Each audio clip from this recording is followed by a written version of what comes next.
அஜித் ரசிகர்கள் ரொம்பவே பெரிதா எதிர்பார்த்திருக்கிற படம் தான் குட் பேட் அகிலி. இந்த படத்துடைய டீசர் சமீபத்தில் ரிலீஸ் ஆனிச்சு.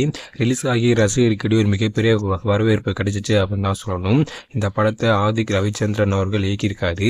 இந்த படத்துக்கு ஜிவி பிரகாஷ் அவர்கள் மியூசிக் பண்ணியிருக்காரு. முக்கியமாக ஏப்ரல் 10ஆம் தேதி இந்த படம் ரிலீஸ் ஆக இருக்கு. அதே நாளில் தனுஷ் இயக்கிய இட்லி கடை படமும் பார்த்தீங்கன்னா ரிலீஸ் ஆக தான் இருந்துச்சு. தற்போது அந்த படம் தள்ளி போறதா செய்தி வெளியே இருக்கு. முக்கியமாக அந்த படம் ஜூலை அல்லது ஆகஸ்ட் மாதம் ரிலீஸ் ஆக தற்போது பேச்சுவார்த்தை எல்லாமே போயிட்டு இருக்கு அப்படின்னு சொல்றாங்க. இதுக்கு முக்கிய காரணம் good bad ugly teaser release ஆகி ரசிகர்கிடையே ஒரு மிகப்பெரிய வரவேற்பு கிடைத்தது தான் அப்படின்னு சொல்றாங்க. அதே போல பார்த்தீங்கன்னா இட்லி கடையோட ஒரு சில வேலைகளும் இன்னமும் பார்த்தீங்கன்னா முடியலை அப்படிங்கறனால இந்த படம் தற்போது தள்ளி போகுது அப்படின்னு சொல்றாங்க. முக்கியமா இந்த படத்துல தனுஷ், நித்யா மேனன், அருண் விஜய் ஆகியோர் முக்கிய கதாபாத்திரத்தில் நடிச்சிருக்காங்க.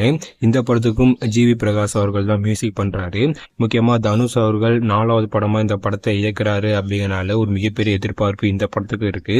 ஸோ அதனால இந்த படம் தற்போது பார்த்தீங்கன்னா வெளியாகிறதுல ஒரு சில பிரச்சனை இருக்கு அப்படிங்கறனால தற்போது தள்ளி போகுது. இதை பத்தி நீங்க என்ன நினைக்கிறீங்க அப்படின்னு கீழே கமெண்ட்ல சொல்லுங்க. இது போன்ற வீடியோக்கள் எல்லாமே தெரிஞ்சுக்க மறக்காம நம்ம சேனலை சப்ஸ்கிரைப் பண்ணுங்க. தேங்க்யூ.